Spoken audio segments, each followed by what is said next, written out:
नमस्कार दोस्तों, prep India में आपका स्वागत है।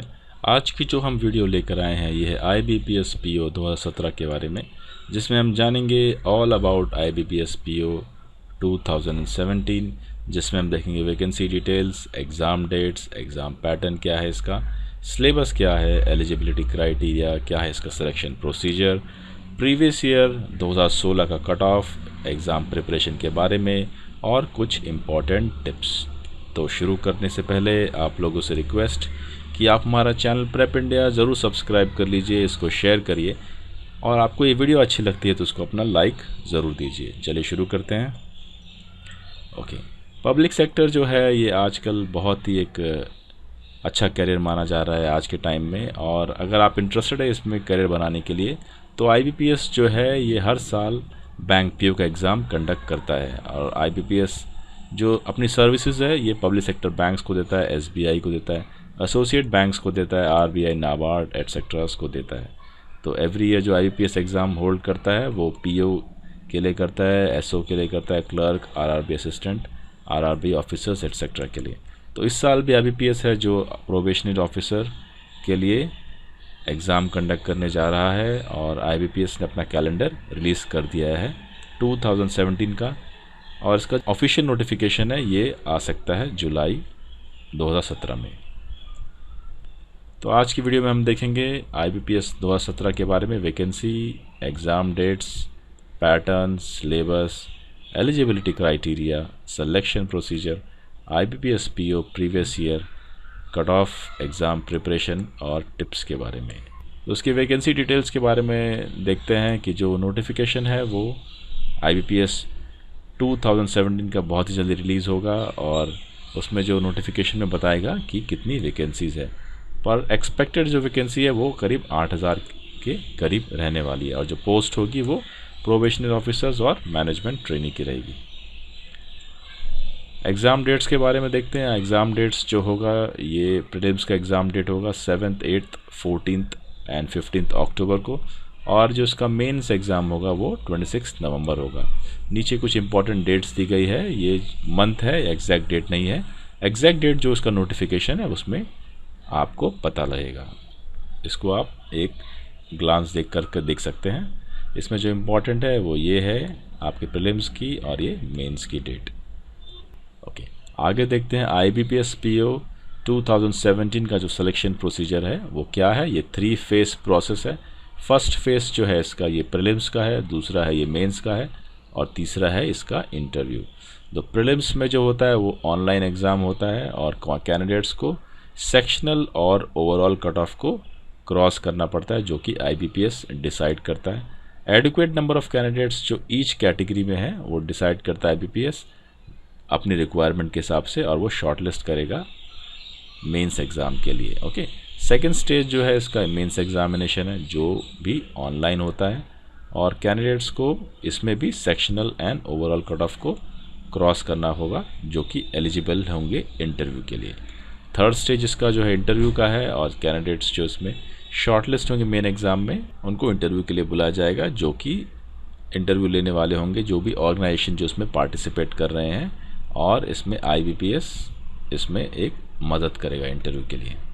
ओके, IBPS PO प्रीलिम्स के बारे में जानते हैं, जो कि फर्स्ट स्टेज होगा सिलेक्शन के लिए, और ये टेस्ट ऑनलाइन होगा, जिसमें कैंडिडेट्स के लिए जो सेक्शंस होंगे टेस्टिंग के लिए ये हैं English language, reasoning and quantitative. और प्रीलिम्स एग्जामिनेशन में 3 सेक्शंस होंगे। टोटल नंबर ऑफ क्वेश्चंस होंगे 100। दिल बी नेगेटिव मार्किंग होगा, जो कि 1/4 है आपके एक करेक्ट आंसर का। जो एवरी क्वेश्चन है वो 1 मार्क का होगा। टोटल मार्क्स 100 रहेंगे। सेक्शन वाइज कट ऑफ होगा, ओवरऑल कट ऑफ होगा, और कैंडिडेट्स को 1 आवर मिलेगा 100 क्वेश्चंस के लिए। ये इसका exam pattern, English language 30 questions 30 marks, numerical ability या quantitative aptitude 35 questions 35 marks, reasoning ability 35 questions 35 marks, total 100 questions and 100 marks. उसमें जो टोटल टाइम मिलेगा आपको 1 आवर का मिलेगा। आइए मेंस के बारे में जानते हैं। मेंस एग्ज़ाम होगा, उसमें 5 सेक्शन रहेंगे, और दे विल बी 200 क्वेश्चंस पूछे जाएंगे। टेस्ट जो होगा वो 200 मार्क्स का होगा। हर एक क्वेश्चन का मार्क्स है 1 जो सेक्शंस है जिस ऑर्डर में दिए गए हैं उसी ऑर्डर में आपको अटेम्प्ट करने पड़ेंगे एंड जो टाइम अलॉट किया है उस टाइम में ही उसको फिनिश करना होगा। कैंडिडेट्स जो हैं वो अगले सेक्शन को नहीं जा सकते हैं जबकि वो उस सेक्शन का टाइम ख़त्म नहीं हो रहा है। ठीक है। देयर ऑल्सो भी नेगेटिव मार्किंग, हमेशा की तरह नेगेटिव मार्किंग होती है जो कि 1/4 रहेगी हर एक करेक्ट आंसर की, और सेक्शन वाइज कट ऑफ रहेगा एंड ओवरऑल कट ऑफ रहेगा, और सेक्शनल टाइमिंग भी रहेगा हर एक सेक्शन का। तो आप हर एक सेक्शन को, जो पहला सेक्शन आप अटेंड कर रहे हैं उस सेक्शन का टाइम ख़त्म होने के बाद ही आप अगले सेक्शन में जा सकते हैं। इसका एग्ज़ाम पैटर्न देखते हैं जिसमें रीजनिंग के 50 क्वेश्चंस रहेंगे 50 मार्क्स के और उनका ड्यूरेशन है 40 मिनट्स। इंग्लिश लैंग्वेज के 40 क्वेश्चंस रहेंगे 40 मार्क्स के और उनका ड्यूरेशन है 30 मिनट्स।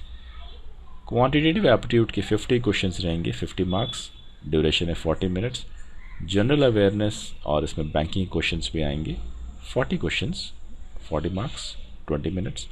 कंप्यूटर नॉलेज के 20 क्वेश्चंस रहेंगे 20 marks and 10 minutes. So 12 questions हो गए इसमें 200 मार्क्स हैं इनके 200 एंड ड्यूरेशन है 140 मिनट्स। जो आपका थर्ड स्टेज है ये इंटरव्यू है। जो कैंडिडेट्स जो मेंस एग्जामिनेशन में शॉर्टलिस्ट हो गए हैं उनको इंटरव्यू के लिए बुलाया जाएगा, और जो मिनिमम मार्क्स इंटरव्यू के हैं वो 40% से कम नहीं होने चाहिए। मिनिमम जो क्वालिफाइंग मार्क्स हैं SC ST OBC PWD candidates के लिए 35% मार्क्स रहेंगे, और जो वेटेज रेशियो रहेगा वो मेंस एग्जामिनेशन एंड इंटरव्यू का 80:20% रहेगा। मेंस एग्ज़ाम का वेटेज 80% रहेगा, इंटरव्यू का 20% रहेगा। सो 80:20 का रेशियो रहेगा, और जिसमें जो कंबाइंड फाइनल स्कोर रहेगा उसके बेसिस पे मेरिट बनाया जाएगा, और जो कैंडिडेट्स उस मेरिट में हाई रैंक करेंगे उनको फाइनल सिलेक्शन के लिए बुलाया जाएगा। ओके, देखते हैं कि फाइनल स्कोर जो है इसका कैलकुलेशन किस तरह से रहता है IBPS PO एग्ज़ाम में। तो फाइनल स्कोर जो है IBPS PO एग्ज़ाम में है वो इस पॉइंट्स में रहेंगे। जो मार्क्स जो आपको प्रीलिम्स में मिलेंगे वो फाइनल स्कोर के अंदर काउंट नहीं किए जाएंगे, और ये सिर्फ क्वालिफाइंग इन नेचर रहेगा मेंस एग्जामिनेशन के लिए। और जो कैंडिडेट्स हैं उनको फेस 2 या मेंस एग्ज़ाम एंड इंटरव्यू को सेपरेटली क्वालिफाई करना होगा उनको फाइनल मेरिट के लिए। और जो वेटेज है वो मेंस एग्जामिनेशन का 80 है और इंटरव्यू का 20 है। तो 80:20 में ये वेटेज जो इसका रहेगा, और जो इसका एग्रीगेट स्कोर इसका बनाया जाएगा आउट ऑफ 100, उससे आपको फाइनल मेरिट लिस्ट बनाई जाएगी हर एक कैटेगरी की, और कैंडिडेट्स जो उस मेरिट लिस्ट में ऊपर रहेंगे मेरिट में उनको फाइनली सेलेक्ट किया जाएगा। एप्लीकेशन फ़ी के बारे में जानते हैं। इसकी फ़ी और इंटीमेशन चार्जेस है वो कभी भी किसी भी हालात में आपको रिफ़ंड नहीं की जाएगी, और जो एप्लीकेशन फ़ी है वो भी आपको ऑनलाइन पे करना है। तो कितनी ऑनलाइन इसकी fees SC ST PWD candidates के लिए 100 रुपीज़ है, और जनरल एंड अदर्स के लिए है 600 रुपीज़। इसकी एलिजिबिलिटी क्राइटेरिया देखते हैं, उसमें एजुकेशनल क्वालिफ़िकेशन क्या चाहिए। अगर IBPS PO के लिए अप्लाई करना है तो कैंडिडेट्स का ग्रेजुएशन पास होना बहुत ज़रूरी है। ओके, और जो ग्रेजुएशन है वो रिकॉग्नाइज्ड यूनिवर्सिटी से होना चाहिए इंडियन गवर्नमेंट के। कैंडिडेट्स जो है उनका वैलिड जो है मार्कशीट होना चाहिए ग्रेजुएशन का, या फिर उसके कोई इक्विवेलेंट क्वालिफिकेशन सर्टिफिकेट होना चाहिए। एज लिमिट अगर हम देखते हैं तो कैंडिडेट्स जो है 20 ईयर्स से कम और 30 साल से ज़्यादा नहीं होना चाहिए, और उसमें जो गवर्नमेंट की रिलैक्सेशन है वो यहाँ पर दिए गए हैं। अगर हम सैलरी स्ट्रक्चर की बात करते हैं तो जो अभी इनका बेसिक रिवाइज जो हुआ है वो यहाँ से यहाँ तक जाता है 42,000 तक जाता है, और जो इनकी जो सैलरी है HRA DA एटसेट्रा जो भी अलाउंसेस मिला के वो करीब 35,000 से लेकर 40,000 के बीच में आता है। बट ये सैलरी भी वेरी करता है क्योंकि आप किस बैंक में जाते हैं तो उस बैंक के थोड़े अलाउंसेस अलग अलग हो सकते हैं। तो ये सैलरी अप्रॉक्सीमेटली 35 से 40,000 के बीच जाता है। अगर हम सिलेबस की बात करें तो जिसमें पहला सेक्शन हम देखते हैं रीजनिंग है। ये आपके सब्जेक्ट्स दिए गए हैं जिसमें एनालॉजी है, सिलॉजिज्म है, odd man out, word formation, statement and assumption, statement and conclusion, arguments, coding decoding, passage and conclusion, blood relation, series test, number, alphabet test, ranking and time sequence, sitting arrangement, direction sense test, decision making, assertion and reasoning, input output, figures, series etc. ये आपका verbal reasoning में आ गया है और ये non verbal reasoning में आ गया है series test, analogy, odd figures, miscellaneous test. Quant का अगर हम सिलेबस देखें तो अर्थमेटिक हो गया है और डेटा इंटरप्रिटेशन जिसमें pie chart, bar graph, line graph, tabulation, data sufficiency, average, roots, ratio, proportion, time distance, time and work, boards and streams, pipes and systems, percentage, partnership, LCM, HCF, simple and compound interest, profit and loss, simplification, mixture and alligation, surds and indices, mensuration, number series, sequence series, permutation and combination and probability। तो ये आपके quantitative aptitude का syllabus हो गया है। English language में अगर हम देखें तो verbal ability, reading comprehension, error spotting, cloze test, fill in the blanks, vocab, grammar, parajumbles, synonyms and antonyms and sentence improvement. ये रिपीट हो गया है ये। ओके, जनरल अवेयरनेस देखते हैं। इसका सिलेबस काफ़ी वास्ट है। तो अगर हम जनरल अवेयरनेस का सिलेबस देखें जिसमें बैंकिंग टर्म्स के बारे में आता है, repo rate, reverse repo rate, bank rate, important days and dates, abbreviation, currency and capital, Indian economy, ministers and their departments, international economy, finance, shares, various schemes of government, question related to international financial institution like IMF, United Nations, World Bank, books and their authors, GDP के ऊपर based questions, monetary policies, types of bank, functions of bank, marketing, UNO के ऊपर awards and honors, budgets, sports, agriculture और current affairs जो कि last 6 से 8 months का current affairs. Computer knowledge अगर सिलेबस देखें तो उसमें basic computer knowledge, number system के ऊपर operating system, software hardware questions, database and communication, computer abbreviations, history of computers, Microsoft office, basic knowledge of internet and networking. तो ये आपका general awareness syllabus और कंप्यूटर नॉलेज का syllabus हो गया है। ओके, अगर हम ओवरऑल एनालिसिस देखें IBPS PO 2016 का, तो प्रीलिम्स में इंग्लिश लैंग्वेज के जो अटैम्प्ट थे वो 16 से 18 गुड अटैम्प्ट थे, रीजनिंग के 22 के करीब गुड अटैम्प्ट थे, क्वांटिटेटिव एप्टीट्यूड के 18 से 21 के गुड अटैम्प्ट थे। तो टोटल अटैम्प्ट आपके 55 से 58 के बीच में अटैम्प्ट थे 60 मिनट्स में। और मेंस में देखें तो वही अटैम्प्ट 85 से 91 के बीच में थे और 140 मिनट्स थे। अगर हम देखें 2016 का प्रीलिम्स एंड मेंस का क्वांटिटेटिव एप्टीट्यूड का, तो आप देखेंगे सीरीज़ के 5 क्वेश्चंस थे, क्वाड्रेटिक के 5, अप्रॉक्सीमेशन के 5, डेटा इंटरप्रिटेशन के 10 और मिसलेनियस के 10 क्वेश्चंस थे। तो आप इसमें देखेंगे कि series and DI and quad and approximation, तो ये जो है आपके 25 क्वेश्चंस तो यही हो गए हैं। तो ये प्रीलिम्स के हिसाब से ये इम्पॉर्टेंट टॉपिक्स हैं। और मेंस के हिसाब से आप देखें तो सीरीज़ के 5 क्वेश्चंस थे, इनइक्वालिटीज़ के 5 थे, अप्रॉक्सीमेशन के 5 थे, DI के 20 थे एंड मिसलेनियस के 15 थे। तो आप देखेंगे कि DI एक बहुत ही इम्पॉर्टेंट पार्ट है क्वांटिटेटिव एप्टीट्यूड का, क्योंकि प्रीलिम्स में 10 क्वेश्चन थे और मेंस में 20 क्वेश्चंस थे। और सीरीज़ आप देखेंगे कि प्रीलिम्स एंड मेंस दोनों में पूछा गया था, अप्रॉक्सीमेशन भी प्रीलिम्स एंड मेंस दोनों में पूछा गया था। तो बात करते हैं इंग्लिश लैंग्वेज की, जो कि रीडिंग कॉम्प्रहेंशन के 8 क्वेश्चंस थे प्रीलिम्स में, क्लोज टेस्ट के 7 थे, पैराजम्बल्स के 5 थे, एरर्स के 10 थे एंड टोटल 30 क्वेश्चंस थे। मेंस में जाएंगे तो रीडिंग कॉम्प्रहेंशन के 15 थे, सेंटेंस फिलर्स के 5, पैराजम्बल के 5, एरर्स के 5, वर्ड रिप्लेसमेंट के 5, एंटोनिम्स सिनोनिम्स के 5। तो अब अगर प्रीलिम्स मेंस दोनों में कंपैरिजन करेंगे तो RC आया है, इसमें आपका पैराजम्बल आया है, एरर्स का आया है। तो ये RC, पैराजम्बल्स और एरर्स जो है आपका 3 चीज़ है वो रिपीट हो रहा है। ओके, चलिए आगे देखते हैं रीजनिंग एबिलिटी का। रीजनिंग एबिलिटी प्रीलिम्स में अगर देखें तो इनइक्वालिटी के 5 क्वेश्चन थे, सिलॉजिज्म के 5 थे, अरेंजमेंट के 10 थे, पजल्स के 10 थे, मिसलेनियस के 5 क्वेश्चंस थे।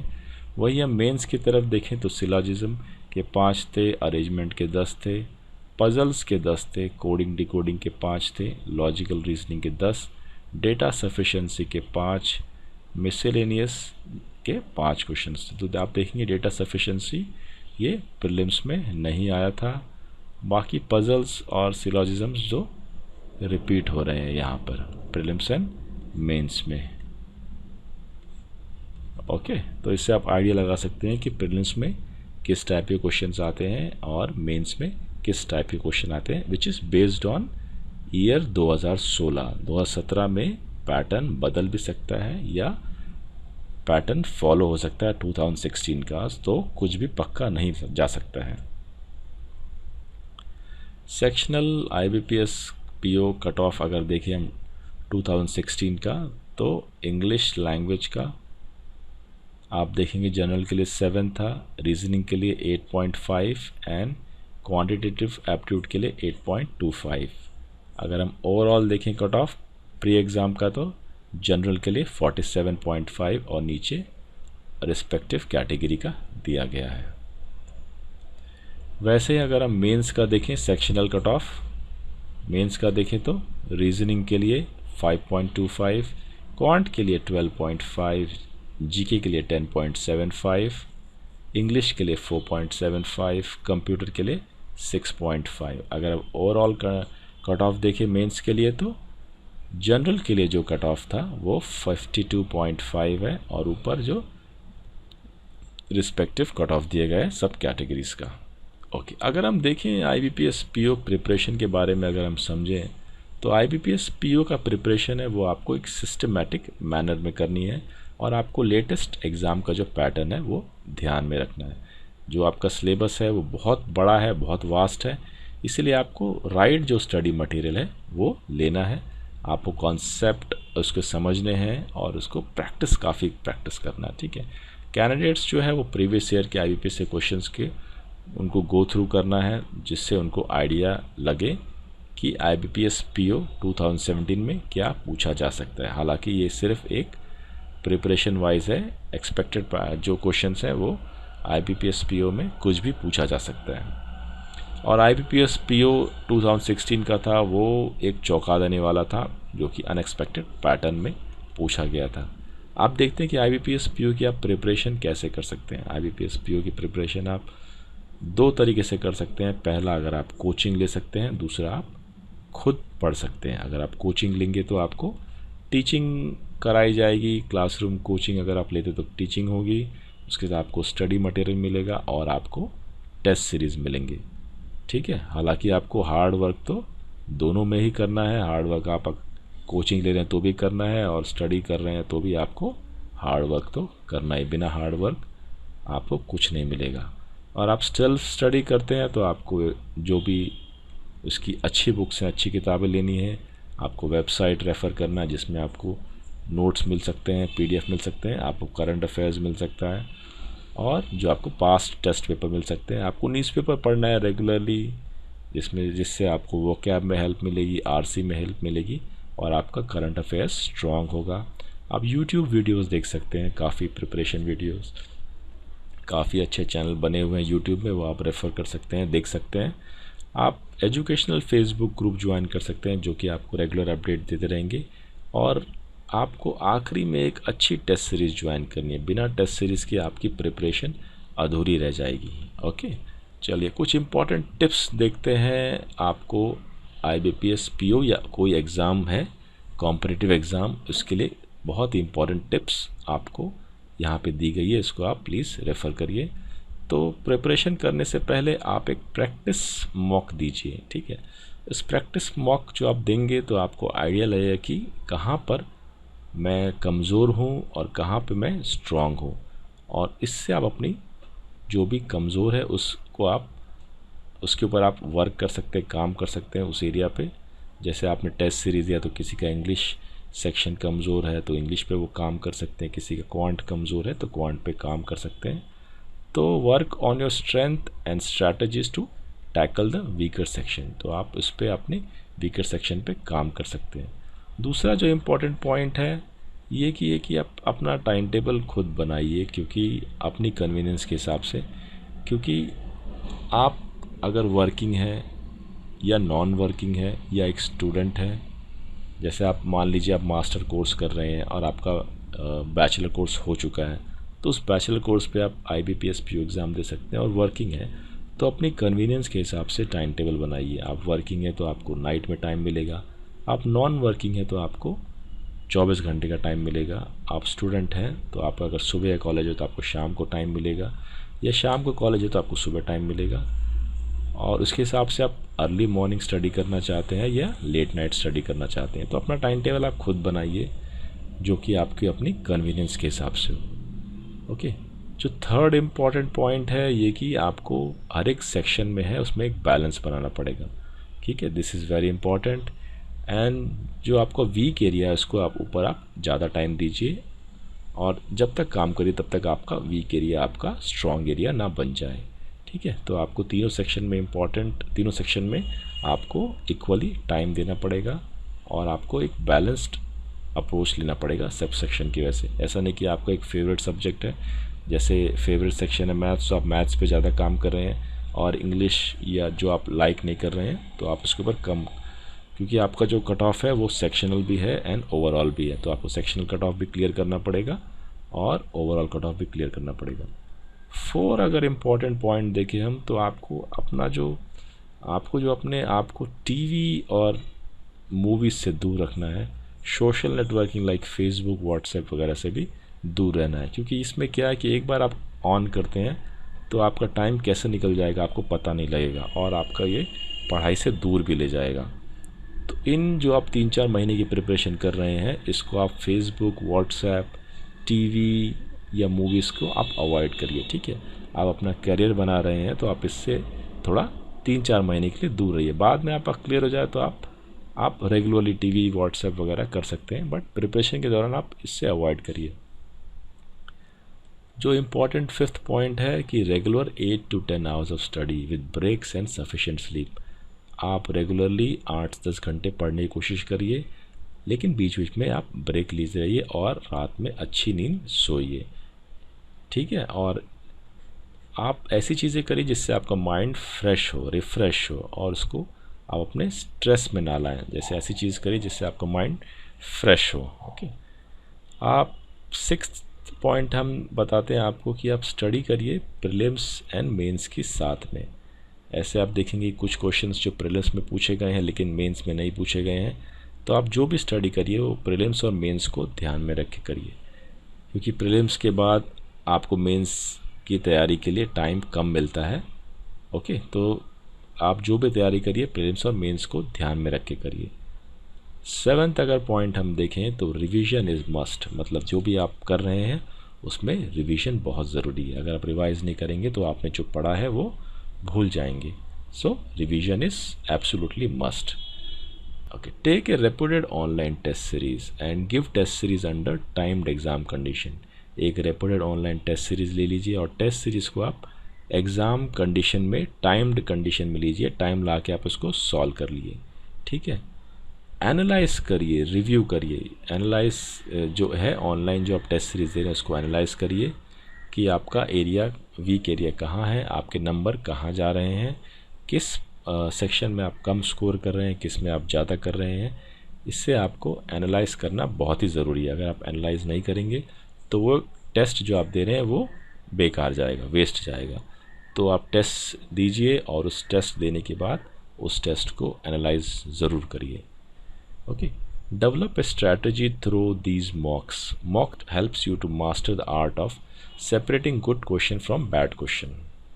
ओके, तो आप इस जैसे आप ये मॉक्स देंगे, ऑनलाइन टेस्ट सीरीज देंगे, इससे आपको एक स्ट्रैटेजी बनेगा कि जो मेरे को अच्छे क्वेश्चन है वो सॉल्व करने हैं और जो टफ़ क्वेश्चन है उसको छोड़ देना है।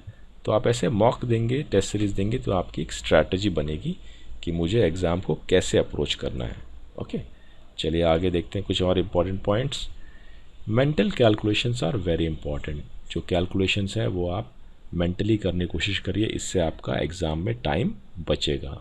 ओके, और आप इस कैलकुलेशंस जो मेंटल है इसको एक हैबिट बनाइए और एक लाइफ का एक पार्ट बना लीजिए। ठीक है, do not try to do many things, मतलब आप बहुत चीज़ें एक साथ मत करिए। कीप इट सिंपल, एक टाइम में एक ही चीज़ करिए। Do not ask for too many suggestions, मतलब आप एक बहुत लोगों को मत पूछिए मुझे क्या करना है, मुझे क्या नहीं करना है, प्लीज़ गाइड करिए। आप फेसबुक में जाते हैं वहाँ पूछते हैं, आप यूट्यूब वीडियो में जाते हैं कमेंट से पूछते हैं ऐसा करिए वैसा करिए। आप कॉन्फिडेंस रखिए अपने आप में, कुछ ही लोगों को से बात करिए, फ्यू गुड पीपल से बात करिए, और उस बात करने के बाद आप एक अच्छा प्लान बनाएं जो आप सोचते हैं आपके लिए काम करेगा, और उसके पीछे आप लग जाइए। Just do it. ओके, आगे जो पॉइंट है ये है कि do not get affected by change in pattern और एनी अदर चेंजेस। एग्ज़ाम में क्या होता है कि आप मान लीजिए आपका एग्ज़ाम सेकेंड डे है और पहले दिन आपको मालूम पड़ा कि रिव्यू वगैरह में कि पैटर्न बदल गया है, तो आप उसमें घबराइए नहीं। Take it as a challenge, इसको आप एक चैलेंज की तरह लीजिए और एक अपॉर्चुनिटी करिए कि आप उसको अपने आप को उसमें ढाल लेंगे। ओके, आप याद रखिए कि जो चेंज है ये आपके लिए ही नहीं है, ये सबके लिए है। ठीक है, तो जो भी चेंजेस होगा, जो भी कट ऑफ लो जाएगा हाई जाएगा, वो सबके लिए जाएगा। तो इसको आप एक चैलेंज की तरह मानिए और अपना दिमाग ठंडा रखिए। ठीक है, अगला है कि keep calm, develop this skill with every mock you right. अपना आपको शांत रखिए, जो भी आप एग्ज़ाम देते हैं, मॉक एग्ज़ाम देते हैं, उस पर इस स्किल को डेवलप कीजिए। इससे क्या होगा कि आप एग्ज़ाम में टेंशन में नहीं आएंगे और आपका जो फुल पोटेंशियल है उसके मुताबिक आप परफॉर्म करेंगे। ठीक है, और सबसे इम्पॉर्टेंट पॉइंट्स है work hard and work smart. आप वर्क हार्ड तो करिए लेकिन आप थोड़ा स्मार्टली भी काम करिए। परसेवरेंस बहुत ज़रूरी है इसके लिए कि आप परसेवरेंस, मान लीजिए कि आपका एग्ज़ाम आपने अच्छी पढ़ाई की, मेहनत करी, लेकिन बाय चांस आपका नहीं निकला तो आप इसमें हताश मत होइए, बस लगे रहिए। इसमें एग्ज़ाम में नहीं होगा तो किसी दूसरे अच्छे एग्ज़ाम में हो जाएगा, किसी बेटर पोस्ट के लिए हो जाएगा। और इम्पॉर्टेंट पॉइंट है कि be confident through out your preparation. आप जो भी आप प्रिपेयर कर रहे हैं उसमें अपने आप को कॉन्फिडेंस में रहिए, कॉन्फिडेंट बनते रहिए कि हाँ मैं एग्ज़ाम निकाल सकता हूँ। ओके फ्रेंड्स, आज की वीडियो में इतना ही। आशा है कि आपको ये वीडियो पसंद आई होगी। आप लोगों से रिक्वेस्ट कि आप हमारे चैनल प्रेप इंडिया सब्सक्राइब कर लीजिए। All the best for your fourth coming exams and thank you very much for watching the video.